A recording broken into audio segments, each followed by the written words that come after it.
yake ilikuwa na challenges za ajabu. Si kwamba hakuwa anaona na si kwamba hakuelewa, lakini hata ilifika wakati kukawa na shida, mtoto wake akaua mwingine. Mazishi yalikuwa mabaya, matanga yalikuwa ya ajabu kwa sababu hakukuwa na kwaya. Hapa naona sisi tukifiliwa tunakutana wote, tunaimba, tunafarijiana. Angalia huyo mzee vile alivyokuwa. Alikuwa na changamoto. Nuhu alikuwa na changamoto.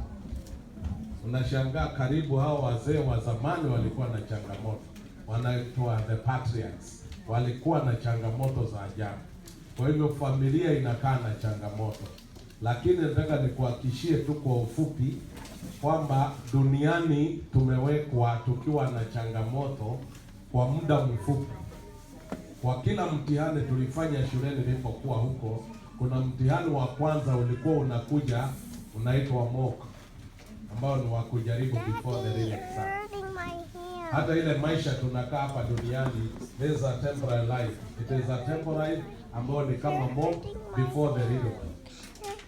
Na sababu hiyo umepewa mke, umepewa mtoto, ama umepewa mume, umepewa na watoto, ikiwa ni mtihani tu kidogo ya kuonyesha kweli utafaulu kwa ile kubwa. Hii ndogo unaishije nayo? It is a challenge. Na ndio umepewa uonekane unakaaje. Na mara nyingi unaweza kuacha responsibilities za familia na unakimbia kwa shughuli zingine ambazo Mungu hakukupa, na hiyo inakudisqualify for heaven. Kwa hivyo nyumba yenyewe ni mtihani mkubwa sana. Wewe mwanaume ulipewa hiyo mke mmoja, ndipo bingu ione una handle mke wako vipi na unakaaje na mke wako kabla hujapelekwa mbinguni, mahali wa mama watakuwa wengi kupita kiasi. Na kama hii mmoja unagombana nayo na unatukanana nayo na ni mmoja, na ujue katika bingu hata na malaika pamoja na sisi wote tutakuwa tumekaa kama angels for 1000 years, na baadaye katika dunia mpya. Hiyo inakudisqualify kupelekwa mahali wengi wako. Kama watoto wako wawili tu, wawili watatu, hamwezi kupata saa ya kuomba nao, watoto wawili, na una saa kwao, hawaoni upendo kwako. Na mbinguni kuna watoto wengi pia watapelekwa huko bila wazazi, na tena tutakutana na wengine na wazazi, na hao wawili walikulemea. Hiyo inakudisqualify for heaven. Kama kuja kanisani leo siku ya Sabato, hauwezi kuvumilia since morning mpaka jioni, nasema umechoka, una usingizi, na bado ni masaa machache. Mbinguni usiku na mchana, mbele ya kiti cha enzi cha Mungu, mahali inasema hakuna usiku, ni kwa ya mbinguni na viumbe na wote wakiimba. Utavumiliaje huko? Hiyo inakudisqualify kwenda, maana utaenda kuleta taabu huko, utaanza kutoka nje. Kwa hivyo the best thing ni usiende mapema, usiende. Kwa hivyo hii ni mtihani tu kidogo tu unapewa. Unavumiliaje Sabato peke yake hiyo masaa? Kama uvumilii hii peke yake, wewe mwenyewe, hakuna mtu anakufukuza. Wewe mwenyewe unaanguka, unakuwa disqualified. Unawekewa max 5 kwa 100. Kwa hivyo, na ukweli kama umepewa dola na urudishi zaka, na mbinguni barabara ni za nini? Ya dhahabu. Wewe uone wewe ni majaribu ukipelekwa huko. Ikiwa dola ni taabu kwako na dhahabu. Kwa hivyo wewe mwenyewe unajiwekea X. Inategemea. Kwa hivyo tunajifunza family, maana bingu tutaingia kama familia. Amen. Ukisoma Revelation, ukisoma Hebrews 2:13 na tunasoma Psalms 90 verse 10, tutasoma zote kwa haraka na tunaenda kwa pamoja, maana nikiongea kwa haraka labda tunaweza kusema mambo mengi kidogo. Hebrews 2:13 mtu mmoja asome, halafu Psalms 90 verse 10 and 12 mwingine asome kwa lugha yoyote ile. Kuna mtu amepata anaweza kusoma. Hata wewe hujapata, kaa kama uko karibu kupata, soma, simama usome.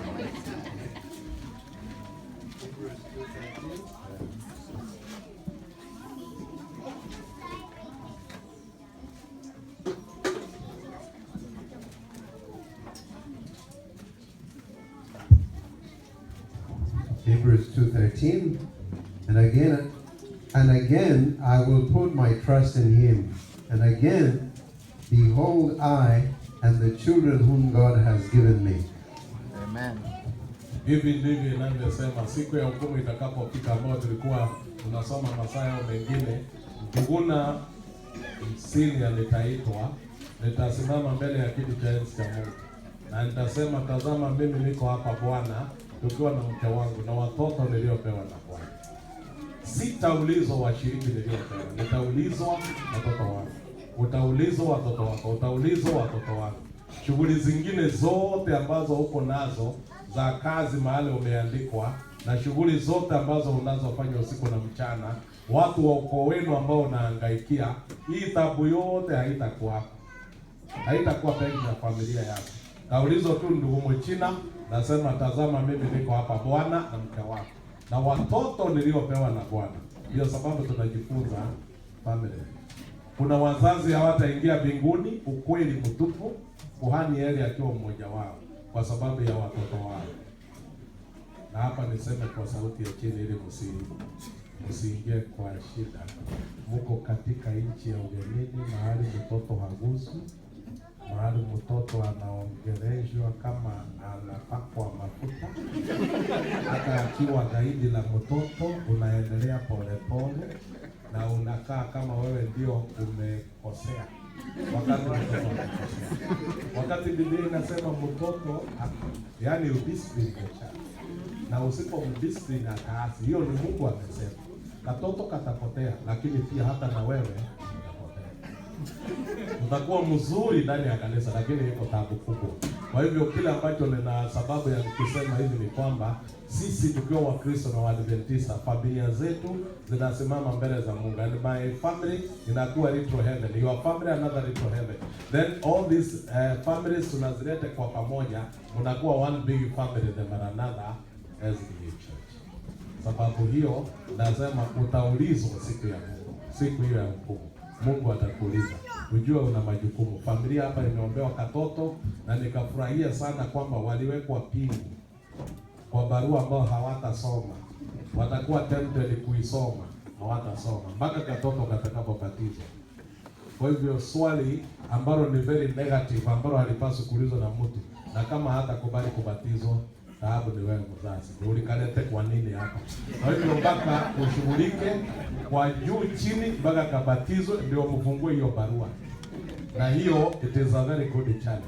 Kwa ufupi, soma Psalms 90 verse 10 ili tuweze kusoma kwa haraka, tuweze kutaja Psalms 90 verse 10. Maana wewe ni baba, wewe ni mama, uko hapa duniani. Inasema namna gani? Siku za miaka yetu miaka 70, na ikiwa tuna nguvu miaka 80, na kivuli chake ni taabu na usimatili, maana atapita upesi tukatokomea mara. Baso.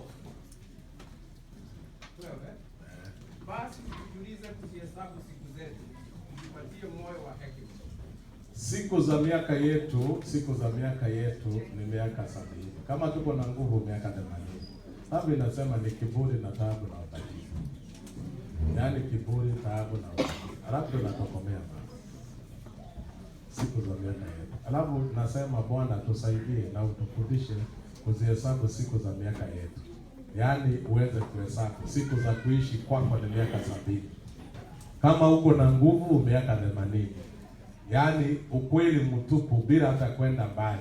Hiyo peke yake inakuonyesha ukai. Uwe na mahali kiasi gani, uwe umesoma kiasi gani, uwe umejenga nyumba ya misingi mingi ambayo watu waliojenga nyumba zingine ambazo ziko kwa hii city hawako. Walizijenga na hawako. Na hata wakajenga kwa ujuzi wao hawako. Na hauwezi kukosa kujenga ni maana hautakuweko. Lakini hiyo ni peke yake ya kuambia wewe ni unapita. Lakini swali, unapita ukienda wapi? Na kama wewe ni mzazi, ulikuwa na watoto umeenda, ndio umewaachia nani? Na uliwazaa. Adventist home inasema unapoleta mtoto duniani, wewe na mke wako mjiulize, mtoto huyu mtamweza physically, mtamweza mentally, mtamweza spiritually. Kama mtaweza physically, mumulishe, avalishwe, mentally asomeshwe elimu nzuri, spiritually atayarishwe kuwa mtoto wa mbinguni, asiwe jeshi la shetani, uzae mtoto. Kama mnajua hamutaweza, msizae, wacha watu wawacheke hamuna mtoto. Kuliko kulete kamoja na awe jeshi la ibilisi. Maana mtaulizwa damu yake. Kama mnaweza kamoja, zaeni. Kabla kengine muulize maswali hayo matatu. Mkigundua mnaweza, zaa ya pili. Halafu kama mna mpango wa ya tatu, ambao pia ya tatu mpaka mimi nitakutetemekea kwa vile watakavyokuwa ni wengi, kiwango unachanganyikiwa. Kama ni lazima mzae ya tatu, muulize hayo maswali. Halafu ulize kazi ziko wapi, mashamba yako wapi. Hata kwetu Kenya mashamba yalikuwa rahisi na siku hizi hakuna. Uulize. Halafu ulize atakapokuwa mkubwa atakuwaje. Si maana kule kwetu, si hapa. Kule kwetu mara nyingi wazazi wanataka elimu ya bure. Na wote wanakimbilia elimu ya bure. Elimu ya bure ufundishwe kwa njia ya bure na wapate result ya bure. Na atokea akiwa mtu bure kwa njia zake. Sisemi hapa, ninasema huko. Kwa hivyo ukiwa mzazi mpaka uwe very serious kwamba mtoto huyu ni wa thamani kuliko kitu chochote. Na mpaka uweze kuelewa akiwa wa thamani, amezaliwa na mtu wa thamani kama wewe. Lakini kama mtoto wako unataka apewe elimu ya bure, ni kwa sababu amezaliwa na wazazi bure. Na ndio anapata elimu kwa njia ya na matokeo ni ya na atakuwa mtu. Kwa hivyo ndio sababu utaletwa siku ya hukumu hata wewe. Maana Mungu alikuumba, ukisoma Genesis 1:27 inasema, and God said that create man in our own image. Tena unaundwa kwa sura yake, in his own likeness. Alafu unatokea na vitu ovyo ovyo, unachukua vitu rightly, huna saa kwa mtoto, huna nini. Inasema hiyo umechukua ovyo ovyo hivi. Uelewe miaka yako ya kuishi duniani ni miaka 70. Kama uko na nguvu miaka, will you leave a mark? Are you planning to leave a legacy behind? Wewe ni mtu wa aina gani? Watu wakiona familia yako wanasemaje? Ukiangalia familia nyingi hata katika Biblia ilikuwa ni maombolezo na ni kilio cha ajabu. Na sababu hiyo ndio tunasema mara nyingi, not the years in your life that counts, but the life in your years. Una miaka 70 ndio, lakini usitutishe mimi ni mzee hata ukiniona niko na miaka 60. Ndio wewe ni mzee hata huko na 80. Ni nini ya maana umefanya? Unatutisha huko na miaka mingi, ni kweli. Lakini hata wewe ndio uishi miaka mingi, ulifanya nini ndio uishi hiyo miaka? Nothing. Maana hata kunaweza pambazuka ukae kwa nyumba na giza iingie, umesaidia nini? Na umezeeka, unaenda ukizeeka kwa kukaa. It is the life in your years that counts. Uko na mpango gani na maisha yako? Ndio inasema ni miaka 70, kama uko na nguvu miaka 80. Na sababu hiyo ndio hapa ninataka tu kusema kwa ufupi, katika kipindi hicho ama katika muda huu ambao umekuwa duniani, uko na mambo mawili. You decide for heaven or you perish. For heaven or hell, kwa Yesu ama upotee na watoto wako hivi. Na hiyo peke yake ndio umepewa muda huo. So your 70 years is also another probation. Ya kuonyesha, do you qualify for eternity or you are disqualified for eternity. Kwa hivyo wakati huo na hupewi watoto wengi, unapewa tu watoto wachache. Mara nyingi tunasema watu ambao wamesoma sana huzaa watoto 2 ama 3. Na watu ambao ni matajiri sana wanazaa 2 ama 3. Hawana saa na wanalea watoto 2 ama 3. Lakini wale maskini sana huzaa watu 9 mpaka 11 kwa sababu hawana shida ya kulea. Hiyo haiko hapa, iko kule kwa. Hata wale mko hapa unaweza jaribu kuona kwenu mlizaliwa wangapi, alafu ndio uangalie mama yenu na baba yenu muone alikuwa amefikia wapi. Wale ambao hawakusoma wanazaa wengi na wanalewa na njia nyingi, wako na formula yote ya kulea watoto na kuwalea haikuwa shida. Kwa hivyo na yote ambao nyinyi mko hapa, maana mmesoma, mhesabiwa kwa walio na mali, mnahesabiwa kwa waliosoma, na ndio sababu unalea wachache ambao watakusaidia kwa majaribu. Kadiri wako wengi ndio majaribu ni mengi. na ndio vita kupigana na ibilisi iko nyingi. Kadiri wako wachache, you fight your own war, wewe kwa shetani na majaribu. You help your spouse to fight katika maombi, then you help your 2 children kwa maombi ama 3. Kwa hivyo ni vita ya watu 4 ama 5. Ukiwaleta wapike 7 na nyinyi wawili na uongeze relatives, nataka nikuhakikishie chances za mbinguni zinakaa very slim. Maana hata wewe mwenyewe vita yako ilikushinda. Ya mke wako ndio taabu. Mtakaa kugombana kila wakati. Na tutoto tu wenyewe tutakaribiana tu kidogo na ndugu ya Alishaba. Maana ile tabia wako nayo, unakuta wako na tabia ambayo ni ajabu, and you have no time. Una muda na watoto wako. Hapa inaposema siku za miaka yetu ni miaka 70. Kama tuko na nguvu miaka 80. Basi hatua 6 za haraka za maisha ya mwanadamu ni kwamba hii nimeshawatajia wengine wakati mwingine, lakini hapa ninataja tu ili nikiruka kwa sehemu nyingine hapo mbele. 0 to 12 years kwa maisha ya mwanadamu, 0 to 12 years. Hiyo ndio foundation ya mwanadamu, na hapo ndipo unajenga mtu anakuwa mtu. Mtu hawi mtu saa zile amekuwa mkubwa, unampeleka secondary school ndio unataka awe molded kuwa mtu. But 0 to 12 years. Wakati mama amekuwa mjamzito, wakati anapoendelea akiwa expectant, ana expect for the 9 months, kile anachokula, kile anachokunywa, yale anayotenda, relationship yake na mzee wake, hapo ndio mtu anaumba. Na mara nyingi wao watoto unawaona hapa, mara nyingi sisi tunatumia muda mwingi kushughulikia watu wakubwa ambao tayari walishachukua barabara zao. Watu wa maana ndio wale wadogo, 0 to 12 years. Mama, vile unavyoona kuna darasa la watoto, how I wish kungekuwa na darasa la wajawazito peke yao. Wanaletwa hapo, wanaimba wote pamoja, wanaimbishwa, wanaelezwa mambo mazuri ya kucheka.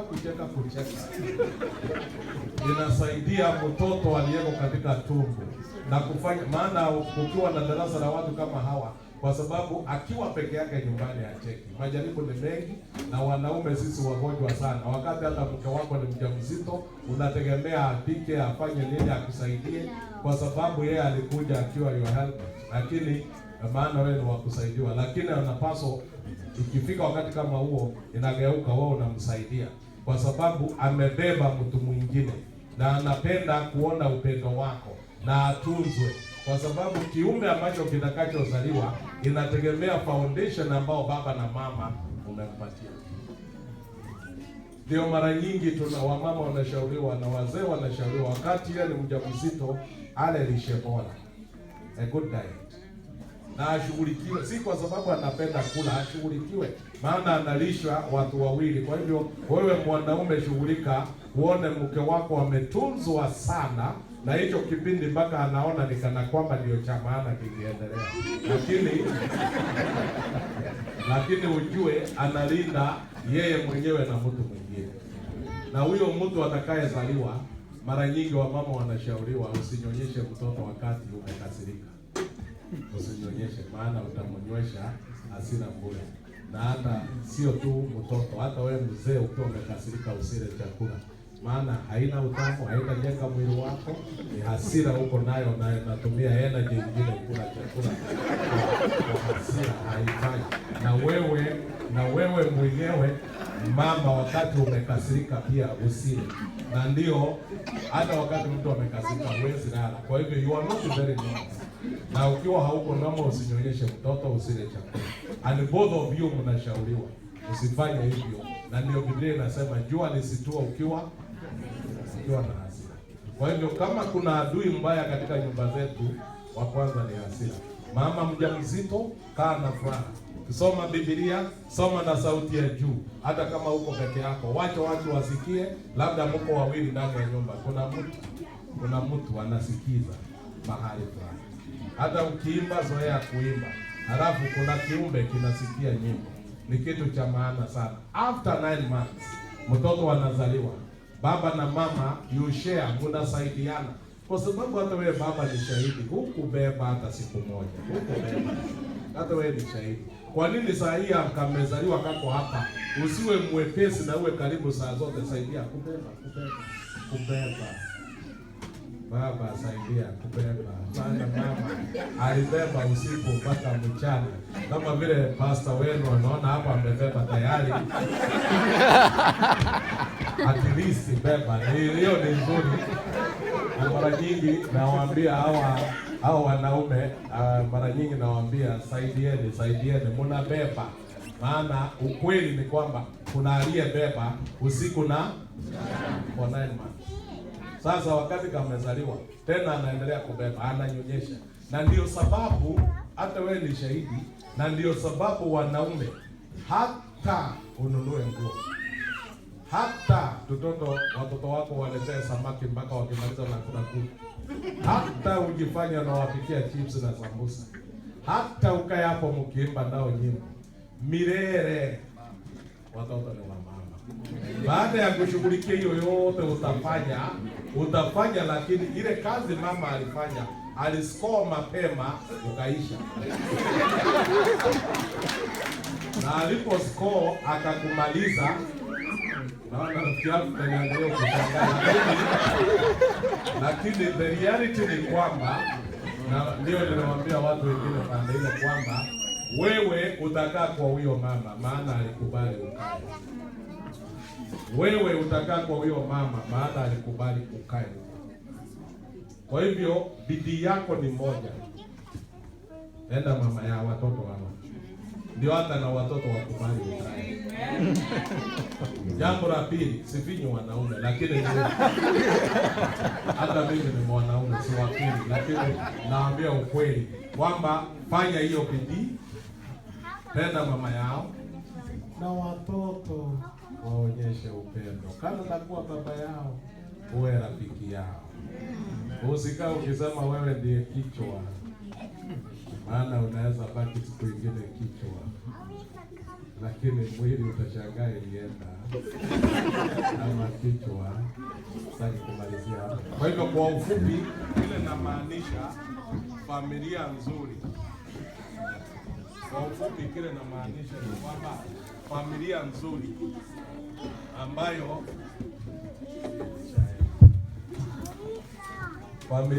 ambayo inafaulu. For you to succeed in life and for your family to be very successful, baba na mama mkae mtu ngapi? Ndipo 0 to 12 years hii stage mlee watoto wenu, uwapatie a good foundation.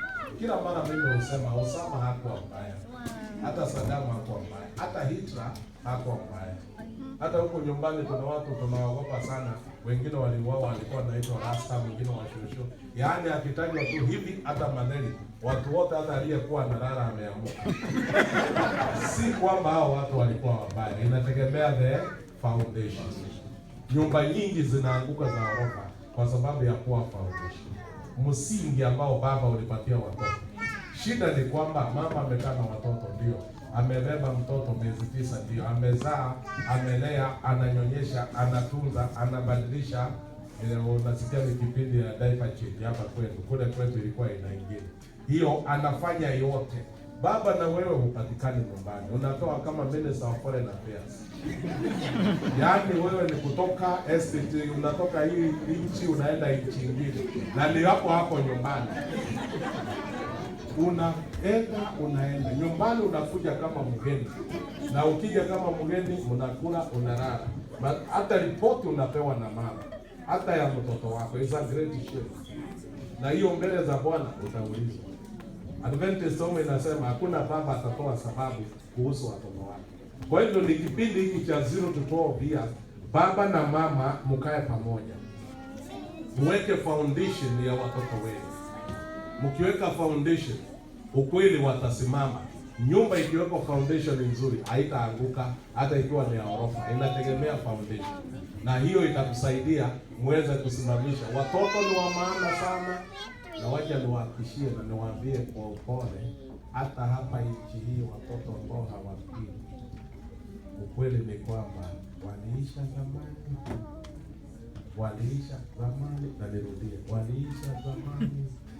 Alafu nanyi mkija mkae mjifanye ni wa hapa na mkae kihapa, muonekane watu wa Amerika na mkae kama wao, mtaisha kama hao, lakini ukweli hata sura zenu zinasema nyinyi si wa hapa.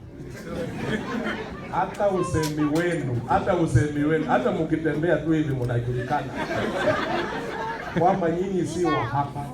Hata ujaribu kuongea na lugha gani, ujaribu hata kuweni, ukiongea unaonekana unafunga, lakini unajulikana wewe, hata sura yako, hata ile rangi umepakwa, na wale wako hapa weusi hamufanani, unajulikana si hapa. Kwa hivyo usijaribu kuwa absorbed in the system, fully in the system, na ufanye watoto wako wapotee at the cost of this, kwamba unataka kuonekana Marekani. Saidia mtoto wako hata ikiwa namna gani apatikane katika ufalme wa nani. That is stage 1, 0 to 12 years. Then stage 2 naenda kwa haraka, that is 13 to 19 years. 13 to 19 years, that's stage 2. Ambayo ndio year 0 to 12 years tunaita stage ya childhood, ambao ni ya utotoni. Stage ya utotoni. Ambao mtoto hajui kitu, yeye ni self-centered. Kwa hivyo hapo ndio utamsaidia amjue Yesu. Ale vizuri, asome vizuri, kana yeye muda mrefu. Wacha hata kama mtakaa hapa for 20 years, 40 years, 50 years, wacha wakumbuke roots kwenu, usije ukakaa kama mkupotea kabisa, umesika. Then 13 to 19 years, ambao ni stage ya childhood. And not childhood, but teenage, adolescent age, 13 to 19. Katika makanisa yetu tunaita pathfinder watoto hawa, na watafuta njia. 13 to 19 hawapigwi, huwezi kupiga mtoto hata kama ni Kenya. Hapa upige hata kakiwa 0, hata kakiwa 1. Na mama yao haguzi. Yeye na mama hawaguzi. Kenya mtoto upigwa, mama ndiye apigwi. Are we together? Katoto utakalima kwa mpango. Akiwa hiyo mwaka moja mpaka 12, kalimwe kwa mpango, kakae, kanyoshwe, kaelewe ni mtu, na kaelewe kuna baba na ni vizuri kawekwe, na Biblia inasema akawezi kufa kwa ajili ya hiyo. Kwa hivyo si kakuletee fujo bure, na alafu wewe unasema adile ukali yako naye, unajua alikuwa nayo tangu akiwa katika mimba yake, na unajua hii ni kama ya babu yake. Unajaribu kuassociate ukatili wake na watu wengine walikufa ama walizeeka, unasema kama babu yake.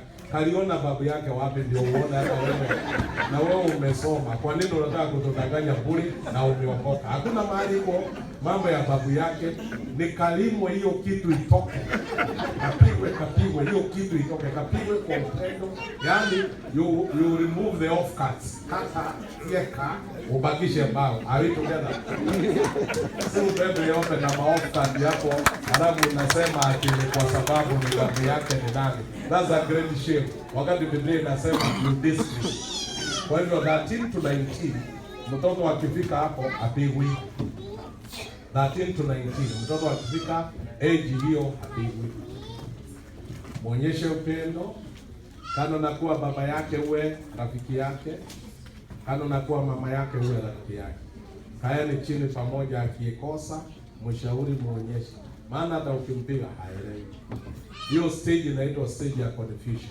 13 to 19, huyo mtu ni mgonjwa. Ni confused, mgonjwa, haelewi anaenda wapi, ndiye anaitwa pathfinder, ni mtafuta njia.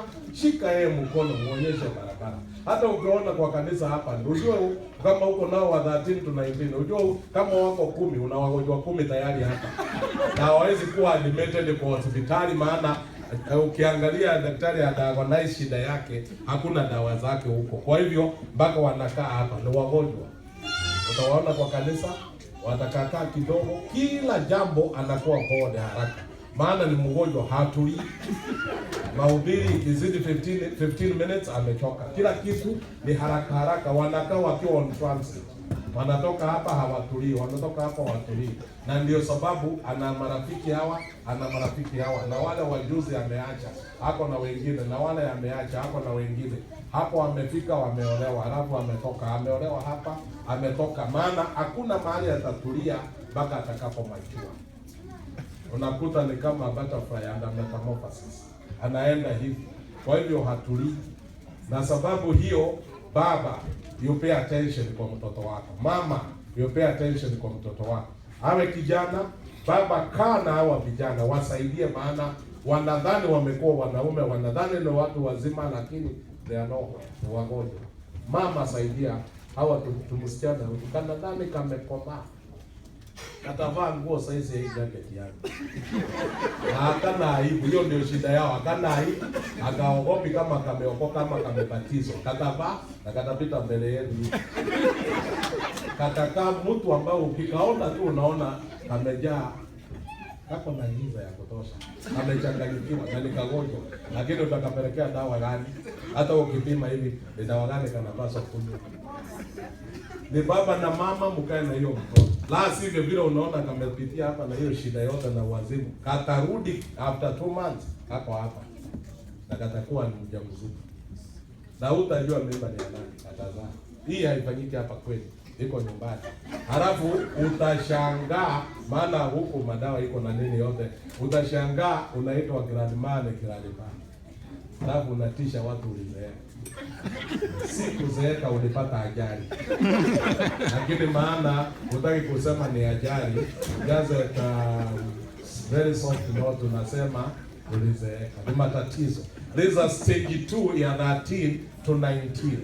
Mbele za Bwana hawa ni ujeshi ambao wako na lot of energy. Wakifundishwa wataimba kanisani. Tutakuwa na kwaya ya the ambassadors. Mara nyingi tunawaita the Christ ambassadors, the ambassadors. Wanafundishwa na wanatoka, na wakiwa nyumbani mpatia lot of work. Usipompatia wanapenda kukaa na marafiki nje. They have no time with their parents. Ni watu wa nje.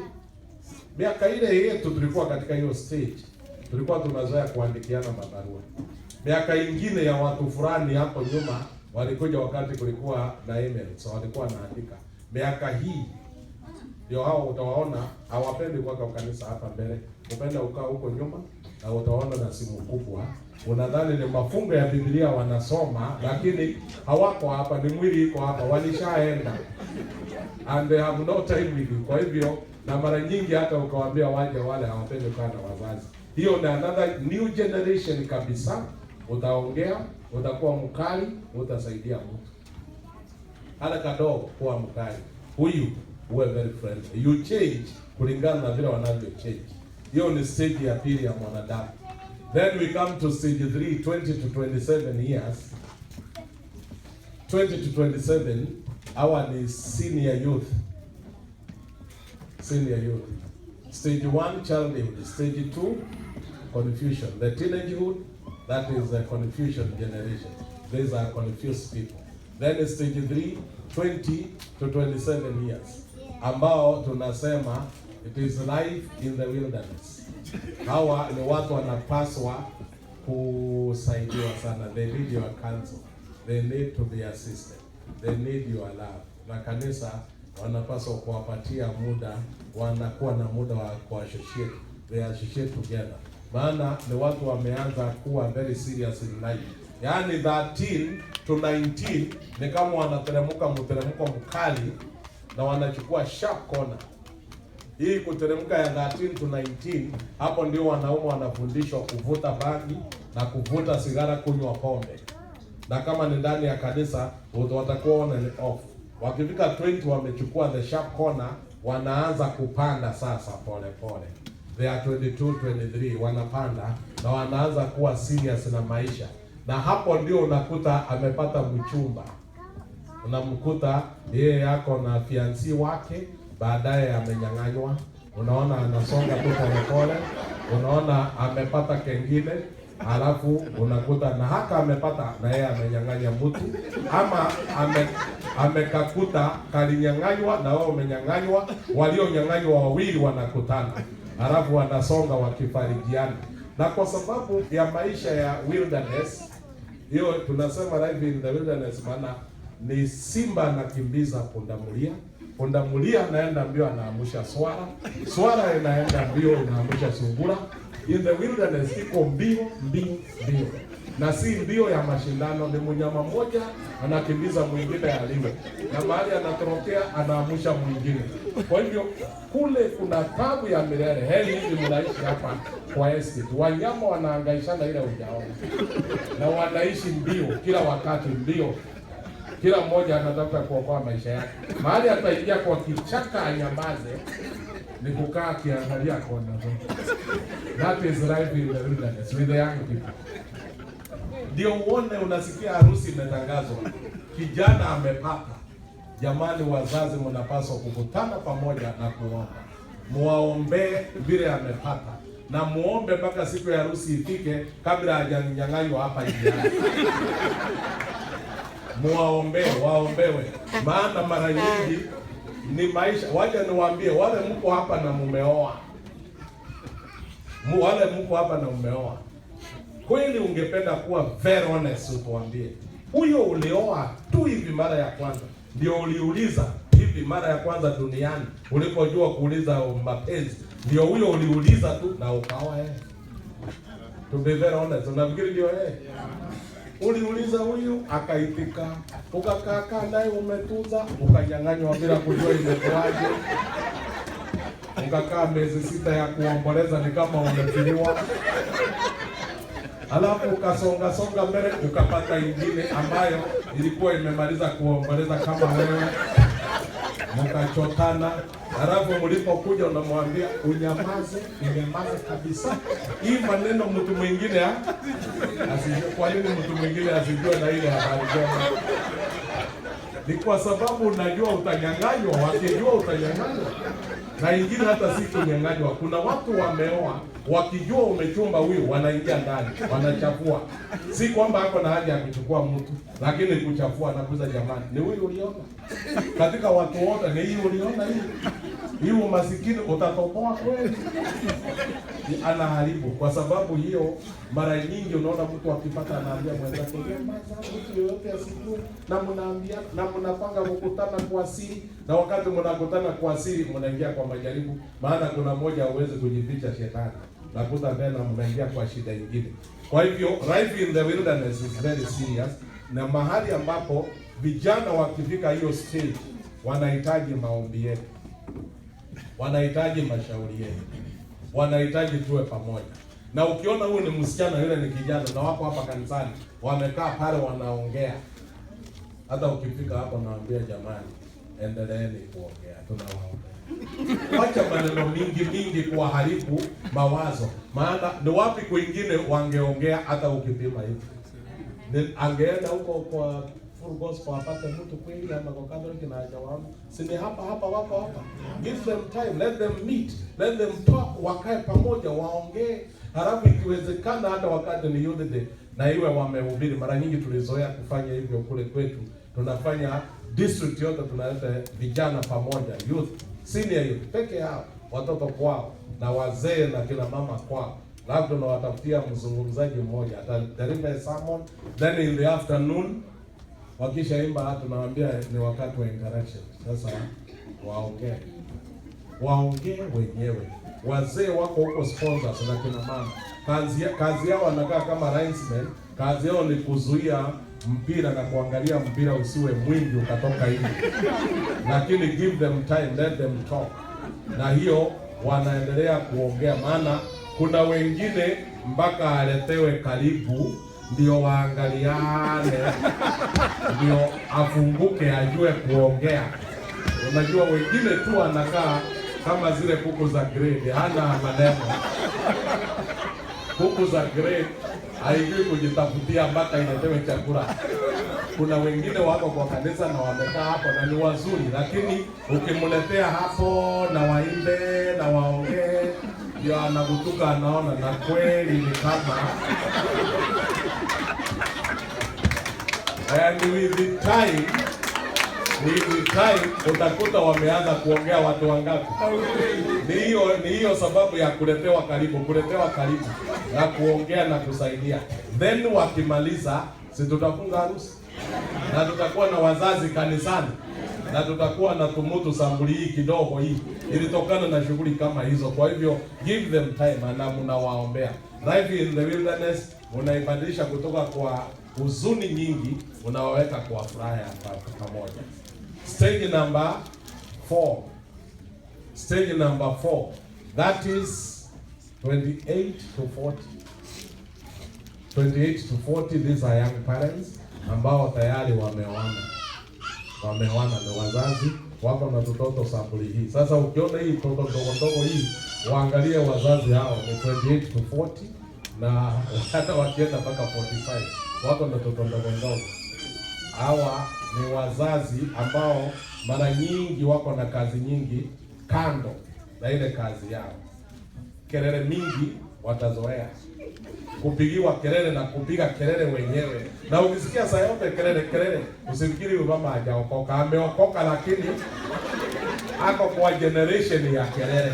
Saa yote ndio unamsikia anapiga kelele, unadhani anaimba na ako peke yake, lakini tutoto tuwili. Na kuna wakati iko kelele mingi, tutoto tuko hapo 3-4 tunapiga kelele na yeye anapiga kelele.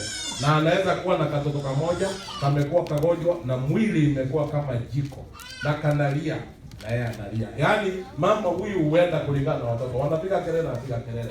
Kanalia, analia. Kwa hivyo unakuta hii ni stage ambayo ni ya majaribu. Kwamba machozi ya mama at this stage sio lazima awe amepigwa na mtu. Anaweza lia kwa sababu ya watoto wake. Anaweza piga kelele hata kama ameokoka kwa sababu ya watoto. Na anaweza payuka neno lolote saa yoyote ndio anakuja kukutukia, kumbe mko hapa pole. Maana hapo na generation ambao haijaokoka. Tukafini, tuwili, tutatu ndani ya nyumba hatujaokoka, na yeye ndiye Mkristo peke yake. Kwa hivyo hiyo kelele iko live, unakuta na yeye anakaa this generation of young parents. Na ndio maisha hiyo katika that stage, baba na mama wanaishi maisha rahisi sana. They live the today's life today. Hawaoni mbele. Ni wachache sana uona mbele. Ni kwamba saa hii wamefika nyumbani, wanaweza kuamua. Hapa kweli ni tofauti, style ya hapa ni tofauti na kweli. Kule nyumbani wanaweza fika waamue, wanakula mkate walale, ama wanapika kitu kidogo walale, kasufuria kadogo, chakula kidogo, wanakula yote imeisha. Na wanaweza kuamua waende kwa ndugu Mchina wote wawili na katoto kao kamoja wakule huko. Na kukinyesha wasipo angaliwa sana, wanaweza lala hapo. Hawana shida sana, maana hiyo stage hiyo inaitwa the cat life, maisha ya paka. Paka akishiba anadhani kila mtu ameshiba, kwa hivyo wako tayari kucheza na kila mmoja. Hiyo ni maisha ya paka. Na uzuri, hawana shughuli ya baadaye. Maana uzuri wa paka hakana njozi na hakana plan, bora kameshiba, full stop. Na hii the cat life wako hivi. Hawa nataka niwaambie kanisa, wakati mko na harusi, unataka pre-wedding committee, unataka ile committee, they are very good kwa committees. Hawaangushi. They are very fresh. Na wanajua, na kwa committee hizo na outings na mipango hawa. Na kama ni mambo ya picha ndio hawa. Kama ni mipangilio yote ni hawa. Hata ukitaka rentals, kama ni rental kama nini, hiyo yote wanajua. Hiyo mipangilio they are very smart. Usiende kwenda kwa wazee walika yangu ambao hiyo dunia walitoka zamani, watakuletea plani ambazo ni za Stone Age. Kwa hivyo hawa ndio wenyewe, they are very fresh in planning. Shida yao wakati wanaume wanajenga mijengo mikubwa na wana projects kubwa, hawa hawapo. Maana uzuri wa paka hana plani kubwa. Hawa wanaweza kwenda mahali popote saa yote wakiwa wengi. These are young couples. Na hawana mambo makubwa sana. Discussion zao ni raha. Na si kupenda. Hata wewe mzee umepitia hiyo, hebu angalia miaka yako. Uone siku ile ulikuwa hiyo stage uone. Harusi yao ni very fresh kwa kichwa. Toto zao na miaka yao ni very fresh. Na hadithi zao za kuongea ndio hizo. Wasipoongea juu ya mtoto wao leo, wataongea juu ya mzee wake, kama sivyo wataongea juu ya picha, kama sivyo wataongea juu ya rafiki yake. Yaani wana hadithi ndogo ndogo ambazo ukweli haziwezi andikwa kwa kitabu wala haisaidii mtu yoyote isipokuwa wenyewe tu hivi, na wanafurahi. Na hiyo stage ya watu, maana ni lazima wapite, these are young parents, wanahitaji mashauri na kuonyeshwa mbele for them to plan well and for them waweze kuwa na long term plans. Maana wakiwa hapa kama they are good in planning, wanakuwa na only short term plans, hawana long term plans at this stage. 41 to 55, 41 to 55, stage ya pili mwisho. Hawa ni middle age parents ambao toto ambayo ilikuwa ndogo kama hizi, ambao unasikia wakiwa wadogo wazazi walifurahi kwamba mtoto ameanza kumea meno, mtoto nini anahara kidogo, nasema ni kwa sababu anamea meno, nini na meno hiyo ametoka. Sasa hiyo toto zimeenda college. Sasa hii maisha ya mzazi akiwa hii stage hii, watoto ni wakubwa, watoto wako college, you need a lot of money kwa ajili ya kusaidia mtoto asome hapa na pale. Na kwa sababu hiyo watoto ni wakubwa, watu wakifika hapo, hata baba na mama mara nyingi, hata ndani ya kanisa, hata mahali pamoja, mahali popote hawakai pamoja. Mwanaume anaweza ingia akae huko na mama huko, hakuna mtu ana shughuli. Hiyo 28 to 40 mara nyingi ukaa pamoja, mara nyingi wanasaidiana mtoto, mara nyingi wanatembea pamoja. Lakini wakifika 41 to 55, hata muwe kwa gari wawili, mnaongea kama watu wana kampuni wote wawili pamoja. Kuna kucheka hiyo, mnaongea kidogo, mkiongea juu ya pesa mnapitana, kila mtu ananyamaza. Na wakati ulipokuwa unaongea, toto ikiwa ndogo, unaongea mke wako anakubali mara moja. Hapa unaongea anasema raha. Na unasikia kukasirika na umeokoka, na mnanyamaza. Kwa hivyo watu wakifika hii stage, jambo la kwanza hawapigwi picha. Hamwezi kupigwa picha kwa pamoja. Ile 28 to 40 mtapigwa picha, hata mnaweza kuona hii hapa kwa screen, muone the background kama ni nzuri, msimame mpigwe picha, ama mpigwe na kitu kama hii, msipigwe picha 28 to 40. Ama mwende mkutane mahali kwa mawe na maua na maji inapita kamuto, unaona wamekaa na mama ameshika maua hivi, wanapigwa picha. Hata kwa sababu 28 to 40 wanahangaika na vitu ndogo ndogo ambao haisaidii mtu, lakini inawasaidia wenyewe. Hiyo ndio inawasaidia kufurahi. Picha saa zote, tena nyimbo, muziki kila wakati, yani watu wazuri na wanakaa kwa mpango. Lakini sasa 41 to 55, jambo la kwanza hawatapigwa picha. Ati ukute hiyo age mmekaa mahali kwa maua, lizee lenyewe linakaa hapo na mke wake. Kama hasa mimi na mke wangu tumekaa kwa maua, hata watu wakituona watauliza, jamani, mna shida gani hapa? This one is not possible. Ati utukute kwa maua, mimi na mke wangu tumekaa ndani tunapigwa picha. Watu watauliza mnafanya nini? Waambie ni picha. Sema wewe jamani. Watu wakifika hii stage hawapigwi picha. Na kama watapigwa ni kwa matanga ya wenyewe ama kwa harusi ya wenyewe. Unless sasa kama hii ya simu, maana huko na simu utapiga tu hivi, lakini hakuna mtu hapo na haja. Na hata baada ya kupigwa hivi na simu, nane utaiona siku ngapi? Watu wa hii stage hawapigwi picha. Na uzuri, hata hizo nyimbo hawana haja nazo sana. Ile iliimbwa leo kwa kanisa ilitutosha wiki hiyo. Inatosha wiki. Ukienda umwekee muziki ingine ianze kupiga na mdundo bum bum. Hii stage anasikia kama roho inataka kutoka, na kuambia rudisha muziki chini, rudisha chini. Maana tayari hiyo wakifika hii stage they are already sick. Ni watu mwili ilichoka zamani na ni wagonjwa. Na ukweli ni kwamba kama wakiwa hii stage wazazi wao wako hai nyumbani, pia wazazi ni wagonjwa sana kama wako hai. Maana hii stage ambao ni 41 to 55, walio na wazazi si wote, wengi wao hawana wazazi.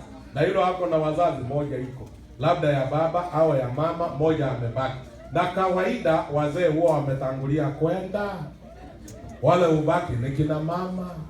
Yaani 41 to 55, kama mna wazazi, kama wazazi wenu wako, mara nyingi si baba, ni mama. Wazee wanajiuzuru kuishi hapa duniani haraka na wanaenda. Na nyinyi ambao mko 41 to 55, kama wazazi wenu wako ni wagonjwa, nyinyi wenyewe umetoka. Ndio hiyo kupigwa picha hampigwi.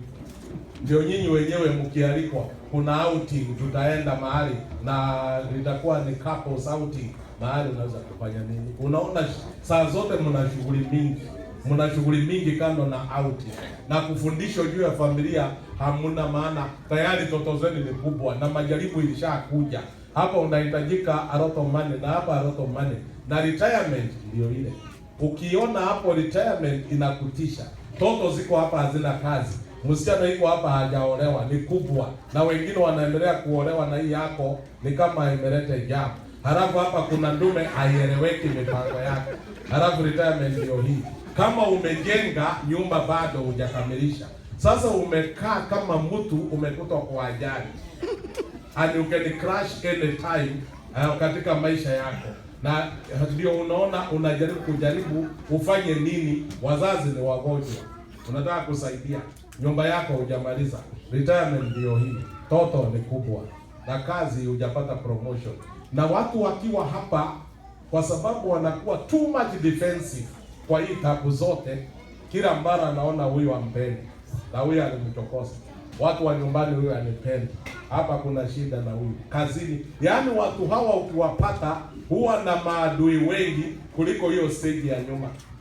Stage ya nyuma haina maadui kama hii, na maadui ingine unakuta unakuwa na imaginary enemies ambao unajaribu kuimagine, ambayo unakuwa na imaginary fear. That is 41 to 55. Ninajaribu kwenda haraka, na hii stage ikiwa hapo, kama si wacha Mungu kwa kweli, unakuwa tempted, hasa nyumbani. Wanaume wengi wanakuwa na mpango wa kando nyumbani, kila kitu ninalifanya nyumbani, maana uzuri hata nyinyi mlitoka nyumbani. Kwa hivyo hata kama huko nayo hapa na wako na kuna watu wana hiyo majaribu, ujue iko wapi. Si kwamba amekuja kuundia hapa, alikuja nayo hiyo elements ziko ndani, mpango wa kando. Na kwa sababu gani? Mtu akiwa hii age ama hiyo stage ya 41 to 55, si rahisi aite mke wake dear, my dear, or my darling, or whatever. Hiyo maneno alizoea kumuita siku ile walikuwa ndio wameoana, wanakula sahani moja, wanakula tu chips ama mkate, wanalala, wanaenda kwa hoteli wanakula. Hiyo walikaa hivi. Sasa toto ziko zimekuwa kubwa, pesa, bills kila mahali. Sasa unakuta mwanaume anaongea na mke wake kama mwanaume mwingine, naye mama anajibu yeye ni kama mwanamke mwingine. Sasa wote wawili wanakaa ngumu. Upendo wao ambao ulikuwa unaenda hivi kama ndege imetoka chini, unaenda ni kama huko kwa plateau. Sasa unasonga, baadaye usipoangaliwa utaanza kuteremka. Ndio unaona kila mtu anakaa ni mke wako ni kweli. Ndio unaweza kuuliza mzee, uliambia mke wako lini na kupenda? Sema hii.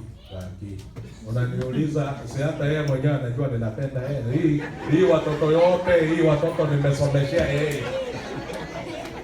Nimesomeshia yeye watoto. Miaka yote si hata yeye anajua nampenda. Kwa nini siku ile ulikuwa ukimwambia na sasa hivi? Inafika 41 to 55. Shughuli za upendo zinaisha. Upendo unajaa weeds, zinajaa. Upendo ungali huko, lakini umejaa weeds. Hakuna mtu wa kupalilia, na inaenda ikikonda. That is 41 to 55. Then 56 to 70 ya mwisho, these are senior parents and you are both sick. Ukifika huko nyinyi ni wagonjwa, na ndio stage ya mwisho. Kama unafika upite 70 ukielekea 80, Biblia inasema imejaa taabu na ubatili, tunatokomea mana. Na ndio unakuta hiyo ndio stage ya mwisho ambao unamalizika na ukweli. Katika hiyo stage ambayo ni ya matatizo, hata kama ungeongezewa miaka uende to 100, unaona kama una msaada gani? Hata ukipima hivyo na msaada gani? Ukikuta mtu na 70 yako 70 ama 80, nasema nina mpango wa kufungua biashara moja kubwa Kila mtu anauza. Ulikuwa wapi mpaka ukafika 75? Sasa hii ndio unataka kufungua biashara. Hata si vibaya kujaribu kwa umechelewa, lakini ulikuwa wapi hata wewe ukipima hivi? Hata wewe ukipima. Unaweza fungua kutumia akili zako, lakini bidii ya kwenda.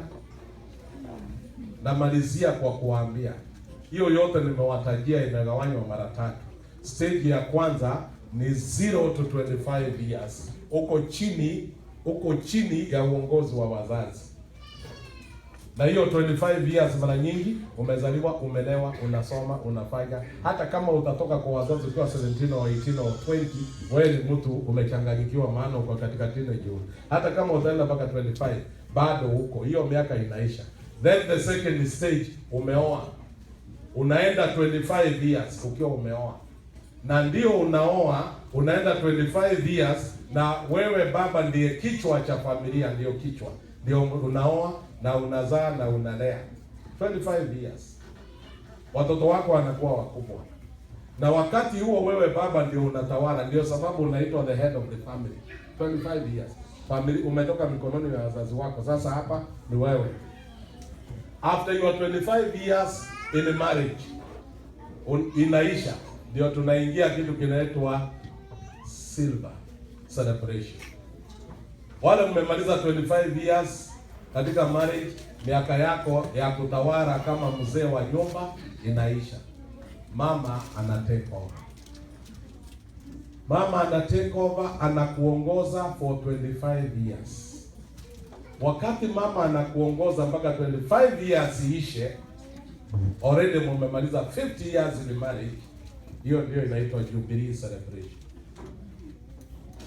50 years ikiisha, wewe umetawala 25, mama ametawala 25, watoto wenu wana take over. Maana kama mmemaliza 50 years in marriage na mlioana ukiwa na 25 ama 27, uko na miaka ngapi saa hiyo?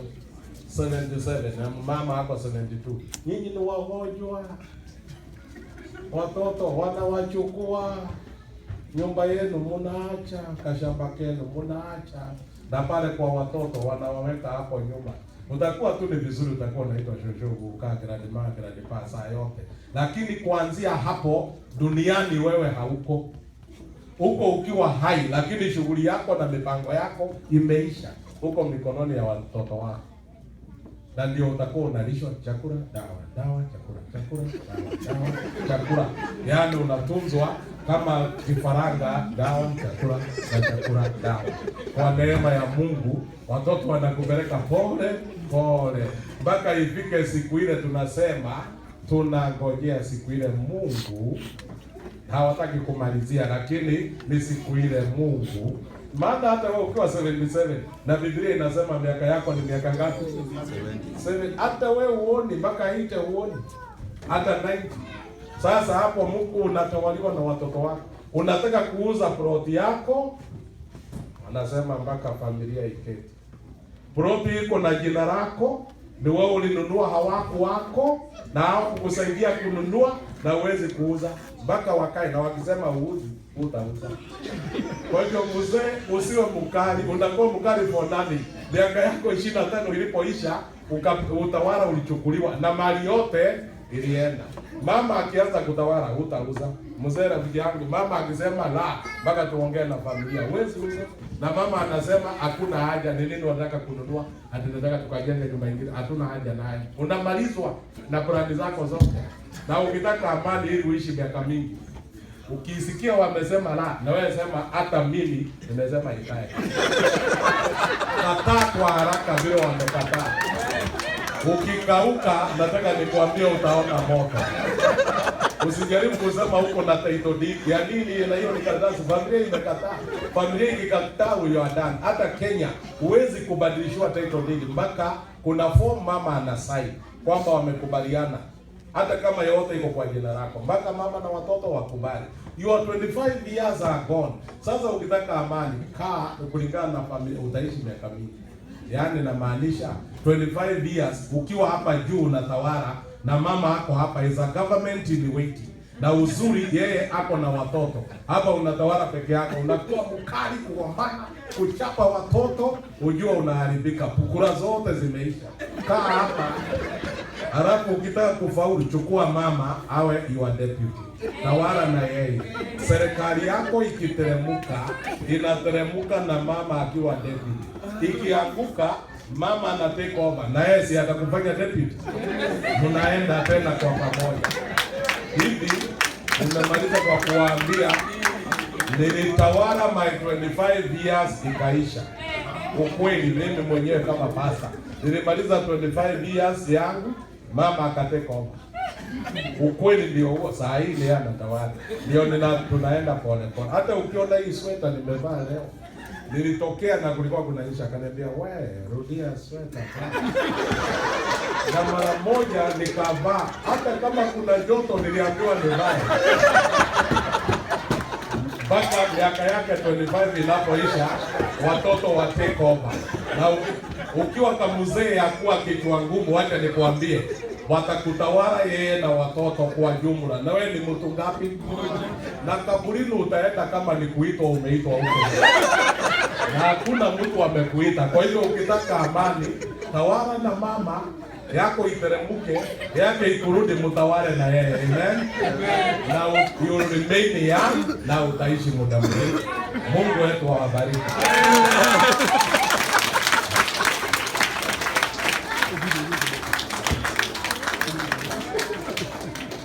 Tunaweza kuomba kwa sababu saa zetu zimeisha.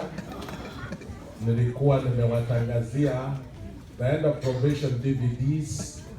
Daktari George walikisaidiana na ndugu Moshina, they are there. Ni chache mtazipata, na za familia ziko chache, kama zimebaki labda 2 sets au 4 sets, ziko in sets volume 1 to 9, the provision na hizo zingine utaipata hapo ikiwa utafanikiwa, maana naamini kwamba wengi hata wengine wameagiza wale ambao hawakupata kule ili wawekewe. Hebu tuombe. Jina lako litukuzwe Bwana, utubariki, mapenzi yako yatendeke. Tusaidie kuishi kama watoto wa mbinguni. Tusaidie kuishi katika familia zetu tukiongozwa na upendo. Tusaidie Bwana, utupatie ufunuo, ndipo tunapoishi kila mmoja.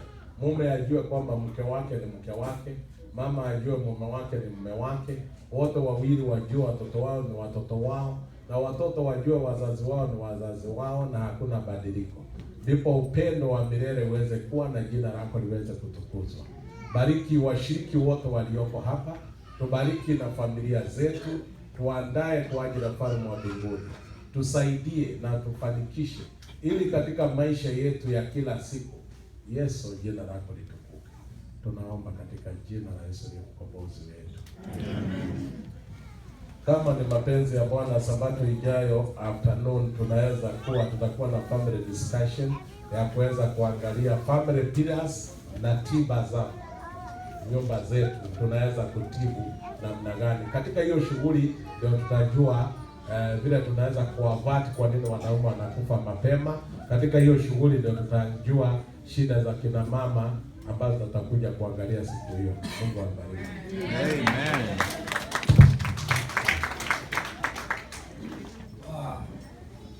Good afternoon again.